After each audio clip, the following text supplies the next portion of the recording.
ಶಾಂತಿ TV YouTube channel subscribe ಮಾಡಿ, bell icon press ಮಾಡಿ. ಓಂ ಶಾಂತಿ. ನಾವೆಲ್ಲ ಆತ್ಮರು ಭ್ರೂ ಮಧ್ಯದಲ್ಲಿ ಸ್ಮೃತಿ ಸ್ವರೂಪರಾಗುತ್ತಾ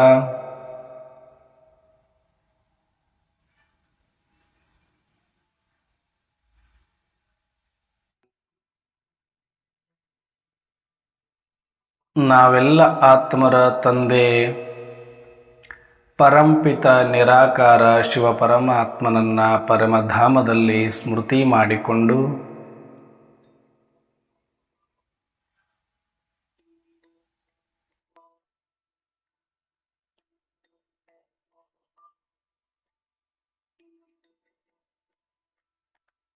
ಪ್ರಜಾಪಿತ ಬ್ರಹ್ಮ ತಂದೆ ಜಗದಂಬಾ ಸರಸ್ವತಿ ಮಮ್ಮ ತಾಯಿಯವರನ್ನ ಹಾಗೂ ಯಜ್ಞದ ಎಲ್ಲ ಆದಿರತ್ನರನ್ನ ಸೂಕ್ಷ್ಮವಾಗಿ ಸೂಕ್ಷ್ಮವತನದಲ್ಲಿ ಸ್ಮರಿಸಿಕೊಂಡು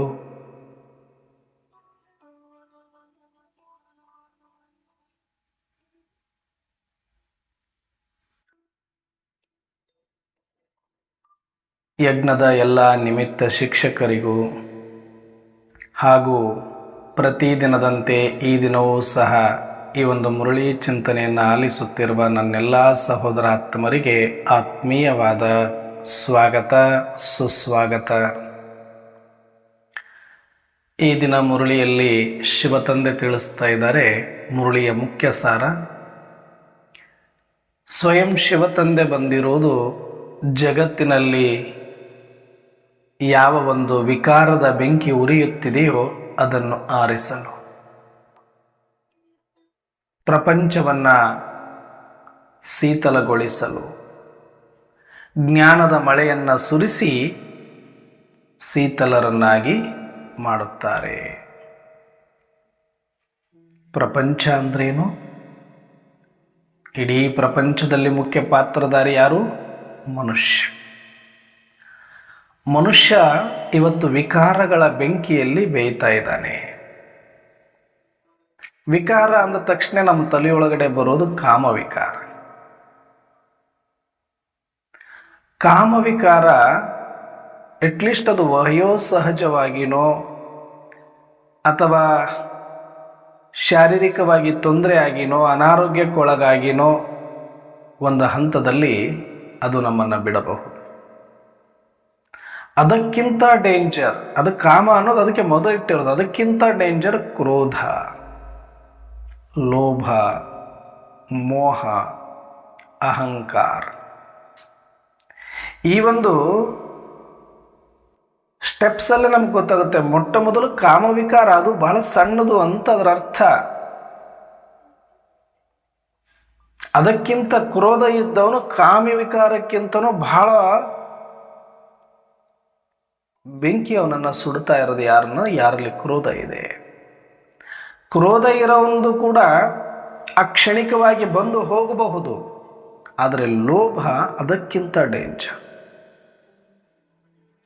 ಒಂದು ಸಲ ಸಂಗ್ರಹಿಸಬೇಕು ಅನ್ನೋ ಬುದ್ಧಿ, ಒಂದು ಸಲ ನನಗೆ ಬೇಕು ಎಲ್ಲ ಅನ್ನೋ ಬುದ್ಧಿ ಬಂತು ಅಂದ್ರೆ ಅದು ಯಾವಾಗ ಮುಗಿಯೋದು? ಕಾಮ ಹೇಳದಂಗೆ ಒಂದಷ್ಟು ಶರೀರಕ್ಕೆ ವಯಸ್ಸಾದ ಮೇಲೆ ಅಥವಾ ಶರೀರಕ್ಕೆ ತೊಂದರೆ ಆದ ಮೇಲೆ ಅಥವಾ ಸಂಸಾರವನ್ನ ಮಾಡಿ ಆದ ಮೇಲೆ ಜಿಗುಪ್ಸೆ ಬಂದು ಆ ವಿಕಾರದ ತೀವ್ರತೆ ಕಡಿಮೆ ಆಗಬಹುದು. ಕ್ರೋಧ ಆ ಸಮಯಕ್ಕೆ ಉದ್ವಿಗ್ನಗೊಂಡು ಪ್ರೇರಣೆಗೊಂಡು ಕ್ರೋಧದಲ್ಲಿ ಬಂದು ಕೋಪಗೊಂಡು ಆವೇಶಕ್ಕೊಳಗಾದರೂ ಕೂಡ ಒಂದು ಕ್ಷಣಕ್ಕೆ ಮತ್ತೆ ಇಳುತ್ತೆ. ಯಾಕಂದ್ರೆ ಯಾರೂ ಕೂಡ ಸದಾ ಕ್ರೋಧಿಗಳಾಗೋದಿಲ್ಲ, ಸದಾ ಕಾಮಿಗಳಾಗಿರ್ಲಿಕ್ಕೆ ಸಾಧ್ಯ ಇಲ್ಲ. ಸದಾ ಕಾಮಿಗಳಾಗಿದ್ರೆ, ಸದಾ ಕ್ರೋಧಿಗಳಾಗಿದ್ರೆ ಆ ಮನುಷ್ಯ ಶರೀರದಲ್ಲಿ ಇರಲಿಕ್ಕೆ ಸಾಧ್ಯ ಇಲ್ಲ. ಯಾಕಂದ್ರೆ ಅವನನ್ನು ಸುಟ್ಟು ಹಾಕಿಬಿಡ್ತವೆ. ಒಂದು ಕ್ಷಣ ಬಂದು ಹೋದ ಕ್ರೋಧ ಅಥವಾ ಆವೇಶವನ್ನೇ ಅದರ ಪರಿಣಾಮಗಳನ್ನು ಇಡೀ ಜೀವನ ಪರ್ಯಂತರ ಅನುಭವಿಸುವಂತೆ ಮಾಡಿ ಹೋಗುತ್ತೆ. ಒಂದು ಸಲ ಕೋಪದ ಕೈಗೆ ಬುದ್ಧಿ ಕೊಟ್ಟು ಏನಾದರೂ ತಪ್ಪು ಮಾಡಿದ್ರೆ ಜೀವಾವಧಿ ಶಿಕ್ಷೆಯನ್ನು ಎಣಿಸುವಂತೆ ಮಾಡುತ್ತೆ, ಅನುಭವಿಸುವಂತೆ ಮಾಡುತ್ತೆ. ಒಂದು ಸಲ ಮನುಷ್ಯನಿಗೆ ಆವೇಶ ಬಂದಾಗ 10 ಜನ ಬಂದರೂ ಹಿಡಿಯೋಕ್ಕಾಗೋದಿಲ್ಲ, ಅಷ್ಟು ತಾಕತ್ತು ಬಂದುಬಿಡುತ್ತೆ. ಅಂದರೆ ಅತಿಯಾದ ಕ್ರೋಧದ ಆ ಬಲ, ಆವೇಶ, ಆ ಶಕ್ತಿ ಈ ಶರೀರವನ್ನು ಕೂಡ ಛಿದ್ರ ಮಾಡುತ್ತೆ. ಒಂದು ಸಲ ಬಂದೋದ್ರೇ ಎಷ್ಟೋ ನರ್ವ್ಸ್ ಡ್ಯಾಮೇಜ್ ಆಗೋಗುತ್ತೆ, ರಕ್ತದೊತ್ತಡ ಹೆಚ್ಚಾಗುತ್ತೆ, ಹೃದಯ ಬಡಿತ ಜಾಸ್ತಿ ಆಗುತ್ತೆ, ಕಣ್ಣು ಕೆಂಪಗಾಗುತ್ತೆ, ರೋಮ ನಿಮರಿ ಹೋಗುತ್ತೆ, ಹೊಟ್ಟೆಯಲ್ಲಿ ಸಂಕಟ ಬೀಳುತ್ತೆ. ಇಷ್ಟೆಲ್ಲ ಪರಿಣಾಮ ಒಂದು ಸಲ ಕ್ರೋಧಿ ಆಗೋದ್ರಿಂದ, ಒಂದು ಸಲ ಆವೇಶದಲ್ಲಿ ಬರೋದ್ರಿಂದ. ಹಾಗಾಗಿ ಯಾರೂ ಕೂಡ ಸದಾ ಕ್ರೋಧಿಗಳಾಗಲಿಕ್ಕೆ, ಸದಾ ಕಾಮಿಗಳಾಗಲಿಕ್ಕೆ ಸಾಧ್ಯ ಇರೋದಿಲ್ಲ. ಆ ಸಂದರ್ಭಕ್ಕೆ ಅಕ್ಷಣಿಕವಾಗಿ ಬಂದು ಹೋಗುವಂಥ ವಿಕಾರಗಳಿವು.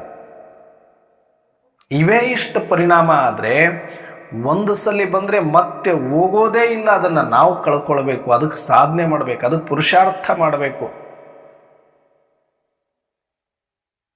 ಅದು ಯಾವುದು? ಲೋಭ. ಇದಕ್ಕಿಂತ ಡೇಂಜರ್ ಅಂತ ನಾವು ಅನ್ಕೊಂಡಿವಿ.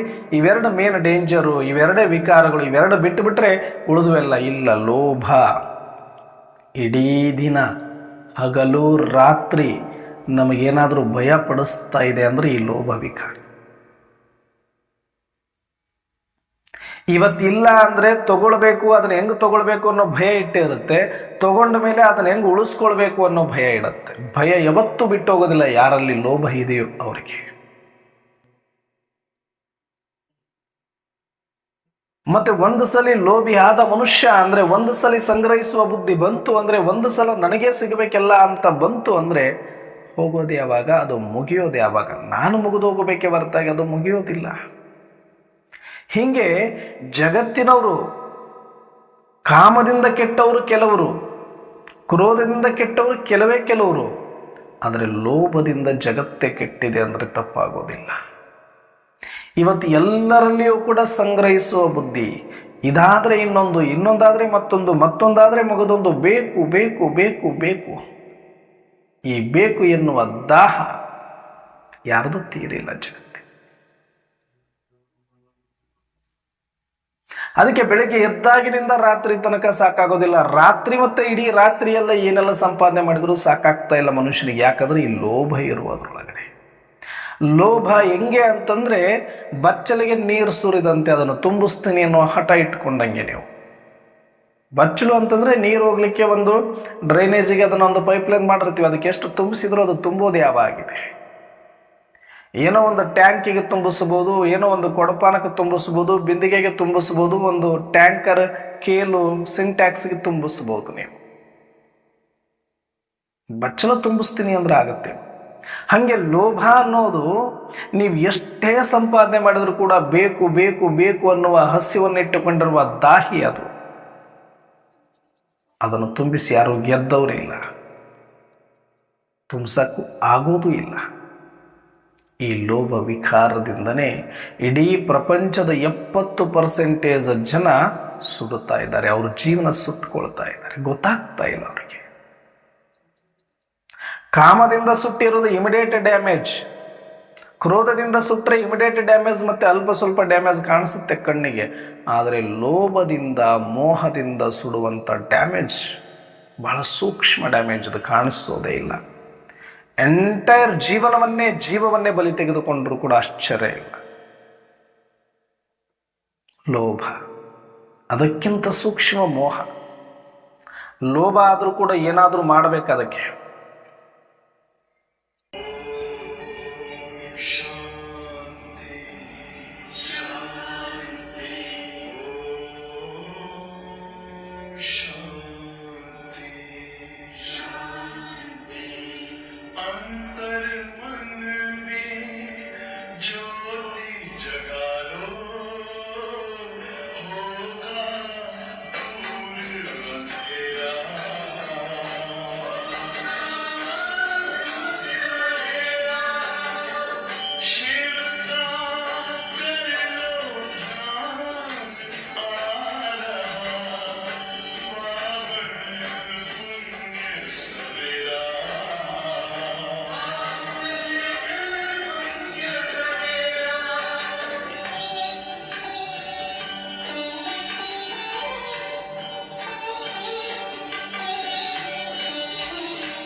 ಓಂ ಶಾಂತಿ.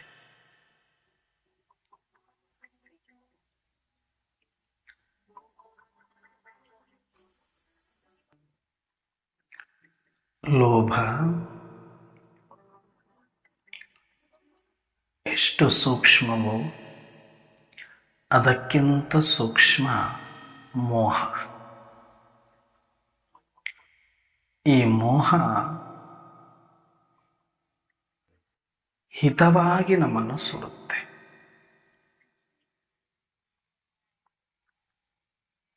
ಹಿತವಾಗಿ ಸುಡುತ್ತೆ ಇದು.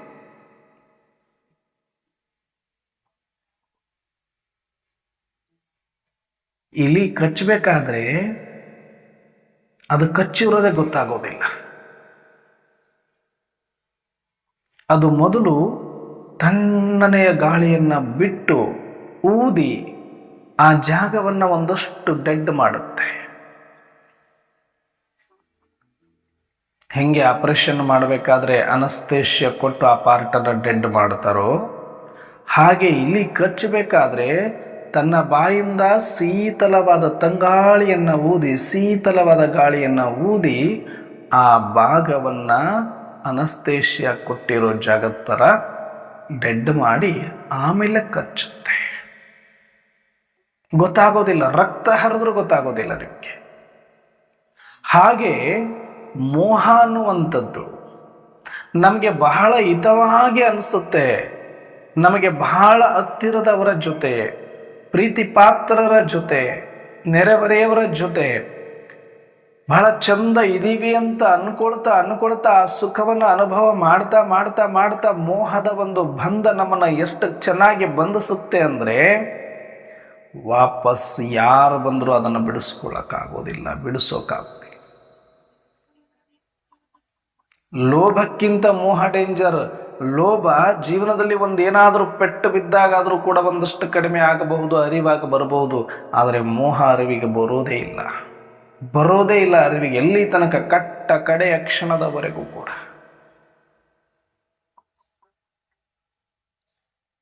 ಇದಕ್ಕಿಂತ ಡೇಂಜರ್ ಅಹಂಕಾರ. ಅದಕ್ಕೆ ಕಾಮ, ಕ್ರೋಧ, ಲೋಭ, ಮೋಹ, ಅಹಂಕಾರವನ್ನ ತುಟ್ಟ ತುದಿಯಲ್ಲಿಟ್ಟಿರು. ನಮ್ಮನ್ನ ಭ್ರಮೆಯಲ್ಲಿ ತೇಲಿಸಿಕೊಂಡು ಎಲ್ಲೋ ಇಟ್ಟಂಗೆ ಮಾಡಿ ಅಲ್ಲಿಂದ ಯಾವಾಗ ಬೇಕಾದರೂ ಕೆಳಗೆ ನೋಗ್ಲಿಕ್ಕೆ ತಯಾರ ಇರುವಂತ ವಿಕಾರನೇ ಅಹಂಕಾರ. ಮೇಲೆ ತಗೊಂಡೋದಂಗ ಮಾಡೋದು ಅದೇ, ಅಲ್ಲಿಂದ ಕೆಳಗಾಕಿ ನೋಗೋದು ಅದೇ. ಅದಕ್ಕೆ ಅಹಂಕಾರ ನೆತ್ತಿಗೇರಿದೆ ಅಂತ ಹೇಳ್ತಾರೆ. ಒಂದು ಸಲ ಮನುಷ್ಯನಿಗೆ ಅಹಂಕಾರ ಪ್ರವೇಶ ಮಾಡ್ತು, ಅಹಂಕಾರಕ್ಕೆ ವಶ ಆಗ್ಬಿಟ್ಟ, ಅವನನ್ನು ರಕ್ಷಣೆ ಮಾಡಲಿಕ್ಕೆ ಸಾಧ್ಯ. ಅದಕ್ಕೆ ಡಿ ವಿ ಜಿ ಅವ್ರದ್ದು ಯಾವಾಗಲೂ ಈ ಲೈನ್ ಹೇಳ್ತಾ ಇರ್ತೀನಿ ನಾನು. ಅನ್ನದಾತುರಕ್ಕಿಂತ ಚಿನ್ನದಾತುರ ತೀಕ್ಷ್ಣ, ಚಿನ್ನದಾತುರಕ್ಕಿಂತ ಹೆಣ್ಣು ಗಂಡಲವು, ಮನ್ನಣೆಯ ದಾಹವು ಎಲ್ಲಕ್ಕೂ ತೀಕ್ಷ್ಣತಮ, ತಿನ್ನುವುದಾತ್ಮವನೇ ಮಂಕುತಿಮ್ಮ.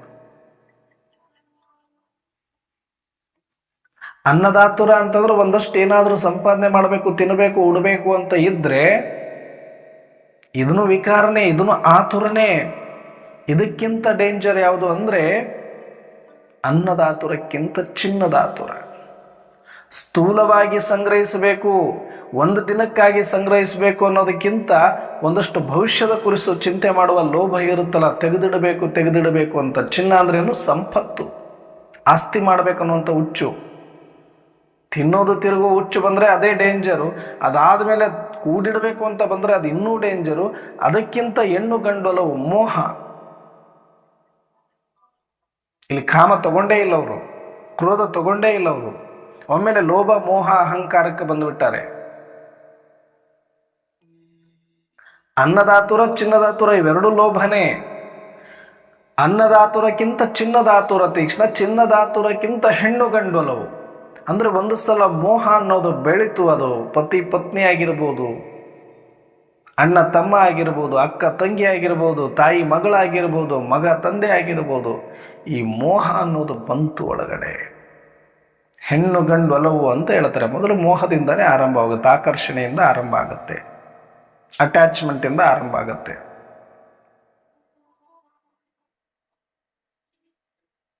ಈ ಮೋಹ ಅದಕ್ಕಿಂತ ಡೇಂಜರ್ ಅಂತ ಹೇಳ್ತಾರೆ. ಹೆಣ್ಣು ಗಂಡಲವು ಮನ್ನಣೆಯ ದಾಹವು ಎಲ್ಲಕ್ಕೂ ತೀಕ್ಷ್ಣತಮ. ನೋಡಿ, ಲೋಭಕ್ಕಿಂತ ಮೋಹಕ್ಕಿಂತ ಮನ್ನಣೆಯ ದಾಹ ಅಂದರೆ ಅಹಂಕಾರ, ನಾನು ನಂದು ಎನ್ನುವ ಹೆಸರು, ಕೀರ್ತಿಯ ಇಚ್ಛೆ ಬೆತ್ತು ಮನುಷ್ಯನಿಗೆ, ನಾನು ನಾನು ಅನ್ನುವಂತಹ ಒಂದು ಹುಚ್ಚು ಹಿಡಿತು ಮನುಷ್ಯನಿಗೆ. ಅಹಂಕಾರ ವಶವಾದ ಅಂದರೆ ತಿನ್ನುವುದಾತ್ಮವನೇ ಮಂಕುತಿಮ್ಮ ಅಂತ ಹೇಳ್ತಾರೆ. ಆತ್ಮವನ್ನೇ ಸರ್ವನಾಶ, ಅರ್ಥಾತ್ ಆತ್ಮ ಅಂದರೆ ಇಲ್ಲಿ ಅವನ ಜೀವನ ಅಂತ ತಗೊಳ್ಬೇಕು ನಾವು. ಆತ್ಮ ನಾಶ ಆಗೋದಿಲ್ಲ, ಆತ್ಮ ಅವಿನಾಶಿನೇ. ಅವರು ಹೇಳಿರೋ ಅರ್ಥ ಅಂದರೆ ಕಂಪ್ಲೀಟ್ ನಮ್ಮನ್ನು ಸರ್ವನಾಶ ಮಾಡ್ತಕ್ಕಂಥ ವಿಕಾರದು ಅಂದರೆ ಅಹಂಕಾರ ಅಂತ ಹೇಳ್ತಾರೆ. ಅದಕ್ಕೆ ಈ ರೀತಿಯಾಗಿ ಜಗತ್ತಿನಲ್ಲಿರುವಂಥ ಪ್ರತಿಯೊಬ್ಬರು ಕೂಡ ಕಾಮಕ್ಕಾಗಿ ಕ್ರೋಧಕ್ಕಾಗಿ ಕೆಲವರು ಹಾಳಾಗಿದ್ದಾರೆ ಅಷ್ಟೆ.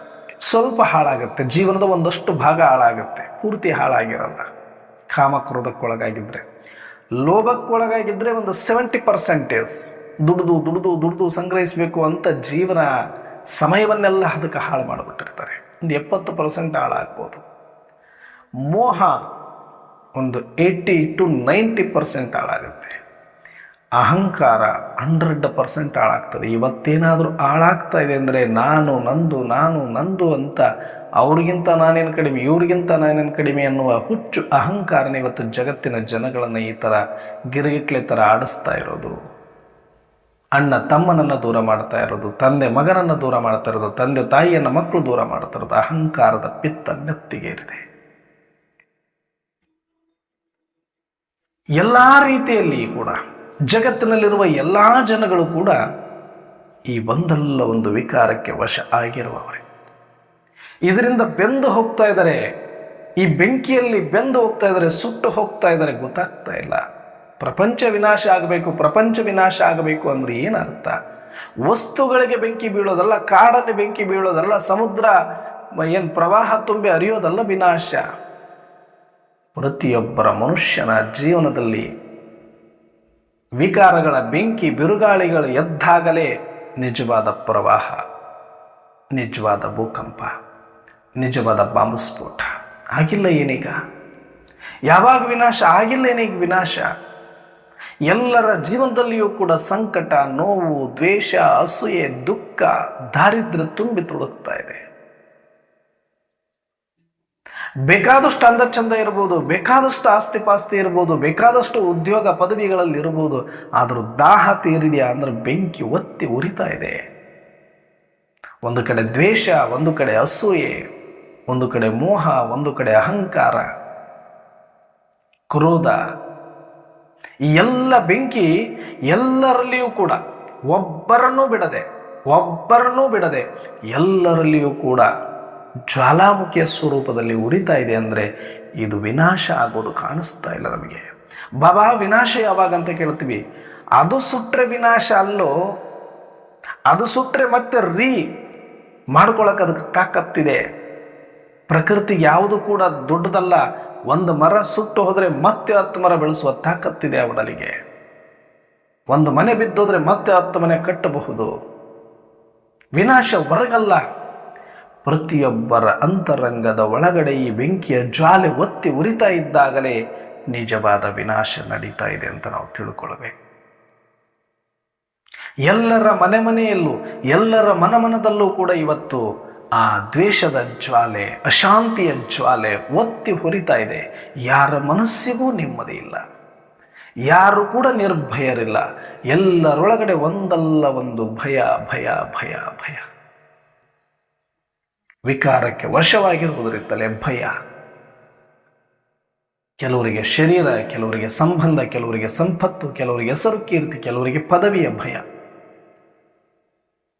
ಪಡ್ಕೊಳ್ಳದೆ ಇದ್ದಾಗ ಪಡ್ಕೊಳ್ಬೇಕು, ಆರೋಗ್ಯ ಇಲ್ಲದೆ ಇದ್ದಾಗ ಆರೋಗ್ಯವಂತರಾಗಬೇಕು ಅನ್ನೋ ಭಯ, ಸಂಪಾದನೆ ಇಲ್ಲದವರು ಸಂಪಾದನೆ ಮಾಡಬೇಕು ಅನ್ನೋ ಭಯ, ಪದವಿ ಇಲ್ಲದವರು ಪದವಿ ಗಳಿಸ್ಕೊಳ್ಬೇಕು ಅನ್ನೋ ಭಯ, ಗಳಿಸ್ಕೊಂಡ ಮೇಲೆ ಎಲ್ಲಿ ಕಳ್ಕೊಂಡು ಬಿಡ್ತೀನಿ ಅಂತ ಭಯ, ಆರೋಗ್ಯವಂತ ಆದಮೇಲೆ ಎಲ್ಲಿ ಮತ್ತೆ ರೋಗ ಬಂದ್ಬಿಡುತ್ತೆ ಅಂತ ಭಯ, ಸಂಪತ್ತು ಗಳಿಸಿದ ಮೇಲೆ ಮತ್ತೆಲ್ಲಿ ನಷ್ಟ ಬಂದ್ಬಿಡ್ತೀನಿ ಅಂತ ಭಯ. ಎಲ್ಲಿ ಬಿಟ್ಟಿದೆ ಭಯ? ಯಾರನ್ನ ಬಿಟ್ಟಿದೆ ಭಯ ಹೇಳಿ? ಯಾವಾಗ ಈ ಭಯ ಎಲ್ಲವೂ ಕೂಡ ಜಗತ್ತಿನ ಎಲ್ಲ ಮನುಷ್ಯಾತ್ಮರ ಅಂತರಂಗವನ್ನು ಪ್ರವೇಶ ಮಾಡಿದೆಯೋ ಆಗಲೇ ವಿನಾಶ ಆರಂಭವಾಗಿದೆ. ಸೂಕ್ಷ್ಮವಾಗಿ ಇದೇ ನಿಜವಾದ ವಿನಾಶ, ಇದೇ ನಿಜವಾದ ಅವನತಿ, ಇದೇ ನಿಜವಾದ ಬಾಂಬ್ ಸ್ಫೋಟ, ಇದೇ ನಿಜವಾದ ಚಂಡಮಾರುತ, ಇದೇ ನಿಜವಾದ ಪ್ರವಾಹ, ಭೂಕಂಪ. ಆ ಮನೆ ಸುಟ್ಟೋದ್ರೆ ಮತ್ತೊಂದು ಮನೆ. ನಾವೇನು ಹೇಳ್ತೇವೆ? ಬೇಕಾದಂಥ ಕಾಡ್ಗಿಚ್ಚತ್ತಿರಲಿ, ಬೇಕಾದಂಥ ಸ್ಫೋಟ ಆಗಿರಲಿ, ಏನು ಬೇಕಾದ್ರೂ ಆಸ್ತಿ ಪಾಸ್ತಿ ನಷ್ಟ ಆಗಲಿ, ಅಯ್ಯೋ ಅವರು ಬಚಾವಾಗಿದ್ದಾರೆ. 10 ಕೋಟಿ ರೂಪಾಯಿ ಕಾರ್ಯ ಹಾಕಿರೋಲ್ದಾಗ ಆಕ್ಸಿಡೆಂಟ್ ಆದ ತಕ್ಷಣ ಫಸ್ಟ್ ಸೇವ್ ಮಾಡಕ್ ನೋಡೋದು ಯಾರನ್ನ? ಅದರಲ್ಲಿರುವಂಥ ಮನುಷ್ಯರನ್ನ. ಅದರಲ್ಲಿರುವ 4 ಜನನು ಬಚಾವಾಗಿದ್ರೆ 10 ಕೋಟಿ ಕಾರ್ಯ ಹಾಕಿರೋದಕ್ಕೆ ಹೋದ್ರೆ ಹೋಗ್ಲಿ ಬಿಡ್ರಿ, ಇನ್ನು 10 ತಗೊಳ್ಬೋದು. ಆ ಥರ ಮನುಷ್ಯರಿಗೇನೂ ಆಗಿಲ್ಲ ಅಂತ ಸಮಾಧಾನ ಪಡ್ತೀವಿ ಅಂದರೆ 10 ಕೋಟಿ ಕಾರಿಗೂ ಕಿಮ್ಮತ್ತಿಲ್ಲ. ಕಿಮ್ಮತ್ತಿರೋದು ಜೀವಕ್ಕೂ ಮತ್ತು ಜೀವನಕ್ಕೂ ಮನುಷ್ಯರೇ. ಅಂತ ಮನುಷ್ಯರ ಜೀವನ ಸರ್ವನಾಶ ಆಗೋದನ್ನು ನಾವು ನಾಶ ಅಂತ ಅನ್ಕೊಳ್ತಾ ಇಲ್ಲ. ಹೊರಗಡೆ ಯಾವಾಗ ನಾಶ ಆಗುತ್ತಂತ ನೋಡ್ತಾ ಇದ್ದೀವಿ ಅಂದರೆ ನಮ್ಮಂಥ ಅಜ್ಞಾನಿಗಳು ಮತ್ತಾರು ಇಲ್ಲ. ಇದಲ್ಲ ಏನು ವಿನಾಶ? ಮನೆ ಮನೆಯಲ್ಲೂ ಅಶಾಂತಿ, ಮನೆ ಮನೆಯಲ್ಲೂ ದ್ವೇಷ ಅಸೂಯೆಗಳು, ಮನೆ ಮನೆಯಲ್ಲೂ ಅಹಂಕಾರದ ಪ್ರತಿಕಾರಗಳು. ಎದ್ದು ಕುಣಿತಾ ಇರಬೇಕಾದ್ರೆ, ಬೆಂಕಿಯಲ್ಲಿ ಬೆಂದು ಹೋಗ್ತಾ ಇರಬೇಕಾದ್ರೆ, ರಾತ್ರಿ ಮಲಗಿದ್ರೆ ದಿಂಬು ತೊಯ್ದು ಹೋಗುತ್ತೆ, ಅಷ್ಟು ಕಣ್ಣೀರು ಹರಿದೋಗುತ್ತೆ ಭಯದಲ್ಲಿ, ಚಿಂತೆಯಲ್ಲಿ, ಎಲ್ಲರದ್ದು ಕೂಡ. ಯಾರು ಮಲಗಿದರೆ ನೆಮ್ಮದಿಯಿಂದ ಮಲಗ್ತಾ ಇಲ್ಲ, ಎದ್ರೆ ನೆಮ್ಮದಿಯಾಗಿ ಹೇಳ್ತಾ ಇಲ್ಲ. ಮಲಗುವಾಗಲೂ ಭಯ, ಏಳುವಾಗಲೂ ಭಯ, ಜೀವ ಪೂರ್ತಿ ಭಯ, ದಿನವಿಡೀ ಭಯಪಟ್ಟು ಊಟ ನೀರು ಅನ್ನ ಕೂಡ ಸೇರದಂಥ ಸ್ಥಿತಿಯಲ್ಲಿ ಬಂದು ಕೂತಿದ್ದೀವಿ ಅಂದರೆ ಇದಲ್ವೇನ್ರಿ ನಿಜವಾದ ವಿನಾಶ? ಈ ಬೆಂಕಿ ನಿಜವಾದ ಬೆಂಕಿ. ಹೊರಗಿನ ಬೆಂಕಿ ಆರಿಸ್ಲಿಕ್ಕೆ ಅಗ್ನಿಶಾಮಕ ಇದೆ. ಹೊರಗಿನ ಬೆಂಕಿ ಆರಿಸ್ಬೇಕಂದ್ರೆ ಮಳೆ ಬರುತ್ತೆ, ಹೊರಗಿನ ಬೆಂಕಿ ಆರಿಸ್ಬೇಕಂದ್ರೆ ಇನ್ನೂ ಪ್ರವಾಹ ಆಗಬಹುದು. ಆದರೆ ಅಂತರಂಗದ ಈ ವಿಕಾರಗಳ ಬೆಂಕಿಯನ್ನು ಆರಿಸಬೇಕು ಅಂದರೆ ಇದಕ್ಕೆ ಸ್ವಯಂ ಪರಮಾತ್ಮ ಶಿವತಂದೆಯೇ ಬರಬೇಕಾಗತ್ತೆ. ಅವರೇ ಬಂದು ಈ ಅಂತರಂಗದ ಜ್ವಾಲೆಯನ್ನು ಆರಿಸ್ತಾರೆ. ಜ್ಞಾನದ ಮಳೆಯನ್ನು ಸುರಿಸಿ ಆರಿಸಬೇಕೇ ವಿನಃ ಮತ್ಯಾವುದರಿಂದಲೂ ಸಾಧ್ಯ. ನನ್ನ ಅಂತರಂಗದ ಒಳಗಡೆ ಆ ಜ್ಞಾನದ ಹನಿ, ಆ ಜ್ಞಾನದ ಮಳೆ ಬಂದು ತಂಪೆರೆದು ನನಗೆ ಅರಿವಾದಾಗ ಮಾತ್ರ ಈ ವಿಕಾರಗಳಿಂದ ಮುಕ್ತನಾಗಿ, ಹೌದು ಕಾಮ ಅದು ನನ್ನ ಧರ್ಮ ಅಲ್ಲ, ನನ್ನ ಗುಣ ಅಲ್ಲ. ಕ್ರೋಧ ನನ್ನ ಗುಣ ಅಲ್ಲ, ಲೋಭ ನನ್ನ ಗುಣ ಅಲ್ಲ, ಮೋಹ ನನ್ನ ಗುಣ ಅಲ್ಲ, ಅಹಂಕಾರ ನನ್ನ ಗುಣ ಅಲ್ಲ, ಅದು ಪ್ರಕೃತಿಯ ಗುಣ, ಪ್ರಕೃತಿಯಿಂದಾದ ಶರೀರದ ಗುಣ. ಈ ಶರೀರದ ಧರ್ಮಗಳನ್ನು ಬಿಟ್ಟು ನನ್ನ ಸ್ವಧರ್ಮದಲ್ಲಿ ನಾನು ಬರಬೇಕು ಅನ್ನುವಂಥ ಅರಿವನ್ನು ಮಾಡಿಸ್ಲಿಕ್ಕೆ ಸ್ವಯಂ ಶಿವತಂದೆ 90 ವರ್ಷಗಳಿಂದ ಜ್ಞಾನದ ಮಳೆಯನ್ನು ಸುರಿಸ್ತಾ ಇದ್ದಾರೆ. ಯಾರು ಈ ಮಳೆಯ ಅಡಿಯಲ್ಲಿ ಇದ್ದಾರೆಯೋ ಅವರೆಲ್ಲರೂ ಈಗ ತೊಯ್ದು ಶೀತಲರಾಗಿ ಅವರಿಗೆ ಜ್ಞಾನದ ಅರಿವು, ಜಾಗೃತಿ ಉಂಟಾಗಿ ನನ್ನ ಸ್ವಧರ್ಮ ಬೇರೆ ಇದೆ, ನನ್ನ ಸ್ವಸ್ಮೃತಿ ಬೇರೆ ಇದೆ, ನನ್ನ ಸ್ವರೂಪ ಬೇರೆ ಇದೆ, ನನ್ನ ಸ್ವಧಾಮ ಬೇರೆ ಇದೆ, ನಾನು ಇಲ್ಲಿ ಪರದೇಶಿ ಯಾತ್ರಿ ಮಾತ್ರ, ನನ್ನ ಸ್ವದೇಶ ಬೇರೆ ಇದೆ ಅಂತ ಗೊತ್ತಾದಾಗ ಸ್ವಾಭಿಮಾನಿಯಾಗಿ ಸ್ವದೇಶದವನಾಗ್ತಾನೆ. ಆಗ ನಮ್ಮಲ್ಲಿರುವ ವಿಕಾರಗಳ ಬೆಂಕಿಯೆಲ್ಲ ಶೀತಲವಾಗಿ ಶಾಂತವಾಗುತ್ತೆ. ಯಾವಾಗ ನಮ್ಮ ಅಂತರಂಗದಲ್ಲಿ ಶಾಂತಿಯ ಜ್ಯೋತಿಗಳು ಉಟ್ಕೊಳ್ಳುತ್ತೆ, ವಿಕಾರದ ಅಗ್ನಿ ಜ್ವಾಲೆಯನ್ನು ಆರಿಸಿ ಒಳಗಡೆ ಶೀತಲ ಶಾಂತಿಯ ಅರಿವಿನ ಜ್ಯೋತಿ ಯಾವಾಗ ಮೂಡುತ್ತೆ, ಅದು ನಿಜವಾದ ಪರಿವರ್ತನೆ. ಹಾಗಾಗಿ ಸ್ವಯಂ ಪರಮಾತ್ಮ ಬಂದು ನಮ್ಮೆಲ್ಲರಿಗೂ ಜ್ಞಾನದ ಮಳೆಯನ್ನು ಸುರಿಸಿ, ಮಕ್ಕಳೇ ಯಾಕೆ ಓಡ್ತಾ ಇದ್ರಿ, ಎಲ್ಲಿಗೆ ಓಡ್ತಾ ಇದ್ರಿ, ಯಾಕೆ ಚಿಂತೆ ಮಾಡ್ತಾ ಇದ್ರಿ, ಯಾರಿಗೋಸ್ಕರ ಮಾಡ್ತಾ ಇದ್ರಿ, ಒಂದು ಸಲ ನಿಂತ್ಕೊಳ್ಳಿ. ನೀವೇನು ಮಾಡ್ತಾ ಇದ್ರಿ ಅಂತ ಯೋಚನೆ ಮಾಡಿ. ಏನು ಗುರಿಯನ್ನು ಇಟ್ಟುಕೊಂಡು ಓಡ್ತಾ ಇದ್ರಿ ಅಂತ ಒಂದು ಸಲ ನಿಮ್ಮ ಜೀವನವನ್ನು ನೀವು ಚೆಕ್ ಮಾಡ್ಕೊಳ್ಳಿ. ಹಿಂದೆ ನಡೆದು ಬಂದಿರೋ ಹಾದಿ ನಿಮ್ಮದು ಸರಿಯಾಗಿದ್ದರೆ ಇವತ್ತು ಸುಖ ಶಾಂತಿ ನೆಮ್ಮದಿ ಸಿಗಬೇಕಾಗಿತ್ತು, ಸಿಕ್ಕಿದೆಯಾ? ಮತ್ತು ಹೀಗೆ ಓಡಿದ್ರೆ ಮುಂದೆ ಸಿಗುತ್ತೆ ಅನ್ನೋ ಭರವಸೆ ಏನಾದರೂ ಇದೆಯಾ? ಸ್ವಲ್ಪ ನಿಂತು ನಿನಗಾಗಿ ನೀನು ಸಮಯ ಕೊಡು ಮಗು ಅಂತ ಎಚ್ಚರಿಸಿ ನೀನು ಯಾರು ಅಂತಾದರೂ ಕನಿಷ್ಠ ಪಕ್ಷ ತಿಳಿದಿದೆಯಾ? ನೀನು ಬೇಕಾದಷ್ಟು ಡಾಕ್ಟರೇಟ್ ಯಾಕೆ ಪಡಿವಲ್ಯಾಕ, ಬೇಕಾದಷ್ಟು ಗ್ರ್ಯಾಜುಯೇಟ್ ಯಾಕೆ ಆಗಿರುವಲ್ಯಾಕ, ಎಂಥ ಪದವಿಯಲ್ಲಾದರೂ ಇರುವಲ್ಯಾಕ, ಅದರ ಕನಿಷ್ಠ ನೀನ್ಯಾರು ಪ್ರಜ್ಞೆ ಆದರೂ ತಿಳ್ಕೊಂಡಿದೆಯಾ, ಬಂದಿದೆಯಾ ನಿನಗೆ? ನಿಲ್ಲು, ಸ್ವಲ್ಪ ನಿಲ್ಲು ಅಂತ ನಿಲ್ಲಿಸಿ ನಮಗೆ ಆತ್ಮಜ್ಞಾನವನ್ನು ಕೊಟ್ಟು, ಪರಮಾತ್ಮ ಜ್ಞಾನವನ್ನು ಕೊಟ್ಟು, ಪರಮಧಾಮದ ಜ್ಞಾನವನ್ನು ಕೊಟ್ಟು, ಸೃಷ್ಟಿ ನಾಟಕದ ಅರಿವನ್ನು ಮೂಡಿಸಿ, ಸಮಯ ಜ್ಞಾನವನ್ನು ತಿಳಿಸಿ, ಆತ್ಮದ ಜಾಗೃತಿಯ ಅರಿವನ್ನು ಮೂಡಿಸಿ, ನಮ್ಮೊಳಗಡೆ ಶಾಂತಿಯ ನಂದಾದೀಪವನ್ನು ಬೆಳಗಿಸಿರುವ ಪುಣ್ಯಾತ್ಮ ಆ ನಮ್ಮೆಲ್ಲರ ತಂದೆ ಪರಂಪಿತ ಪರಮಾತ್ಮನಿಗೆ ನಾವು ಎಷ್ಟು ಕೋಟಿ ಕೋಟಿ ನಮನಗಳನ್ನು ಅರ್ಪಿಸಿದರು ಕಡಿಮೆ. ಇಂಥ ಶಿವತಂದೆ ಬಂದು ನಮ್ಮೆಲ್ಲರ ಅಂತರಂಗದಲ್ಲಿ ಶಾಂತಿಯ ದಿವ್ಯ ಜ್ಯೋತಿಯನ್ನು ಬೆಳಗಿಸಿದ್ದಾರೆ. ಈಗ ನಮ್ಮ ಕೆಲಸ, ನನ್ನ ಸಹೋದರ ಆತ್ಮರು ಯಾರೆಲ್ಲ ಇದ್ದಾರೋ, ಯಾರೆಲ್ಲ ಈ ಬೆಂಕಿಯ ವಿಕಾರಗಳಲ್ಲಿ ಬೆಂದು ಹೋಗ್ತಾ ಇದ್ದಾರೋ, ಅವರೆಲ್ಲರಿಗೂ ಈ ಜ್ಞಾನದ ಮಳೆಯನ್ನು ಸುರಿಸೋಣ. ಸಾಧ್ಯವಾದಷ್ಟು ಶಾಂತಿಯ ದೃಷ್ಟಿಯನ್ನು ಅವರಿಗೆ ನೀಡಿ, ಅವರ ವಿಕಾರದ ಬೆಂಕಿಯನ್ನು ಆರಿಸಿ, ಅವರ ಅಂತರಂಗದಲ್ಲಿ ಒಂದು ನೆಮ್ಮದಿಯ ಜ್ಯೋತಿಯನ್ನು ಬೆಳಗಿಸುವ ಕಾರ್ಯವನ್ನು ಮಾಡೋಣ. ಈ ಕಾರ್ಯಕ್ಕಾಗಿ ಶಿವತಂದೆ ಬಂದಿರೋದು, ಅವರಿಗೆ ಸಹಯೋಗಿಗಳಾಗಲಿಕ್ಕೇ ನಾವು ಮಕ್ಕಳಿರೋದು. ಹಾಗಾಗಿ ನಾವೆಲ್ಲರೂ ಕೂಡ ನಮ್ಮ ಅಂತರಂಗದಲ್ಲಿ ಆ ಶಾಂತಿಯ ದಿವ್ಯ ಜ್ಯೋತಿಯನ್ನು ಸದಾ ಕಾಲ ಅನುಭವ ಮಾಡ್ತಾ ಮಾಡ್ತಾ ಮಾಡ್ತಾ ಮಾಡ್ತಾ ಮಾಡ್ತಾ ಮಾಡ್ತಾ ಈ ಜೀವನವನ್ನು ಸಾರ್ಥಕಪಡಿಸಿಕೊಳ್ಳಿ. ಇದಾಗಬೇಕು ಅಂದರೆ ನಾವು ಬ್ಯುಸಿಯಾಗಿರಬೇಕು ಅಂತ ಹೇಳಿದ್ರೆ, ಇವತ್ತು ಸ್ಥೂಲವಾಗಿ ಮತ್ತು ಸೂಕ್ಷ್ಮವಾಗಿ.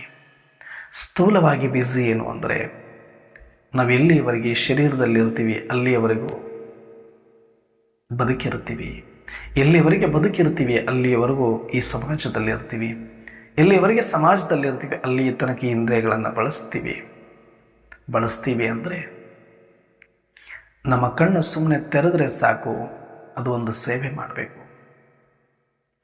ನಮ್ಮ ಬಾಯಿ ತೆರೆದ್ರೆ ಸಾಕು, ಅದು ಒಂದು ಸೇವೆ ನಮ್ಮ ಕೈ ಒಂದು ಕರ್ಮ ಮಾಡಿದರೆ ಸಾಕು, ಅದು ಒಂದು ಸೇವೆ ಆಗಬೇಕು. ನಮ್ಮ ಕಾಲು ನಡೆದರೆ ಸಾಕು, ಅದು ಒಂದು ಸೇವೆ ಆಗಬೇಕು.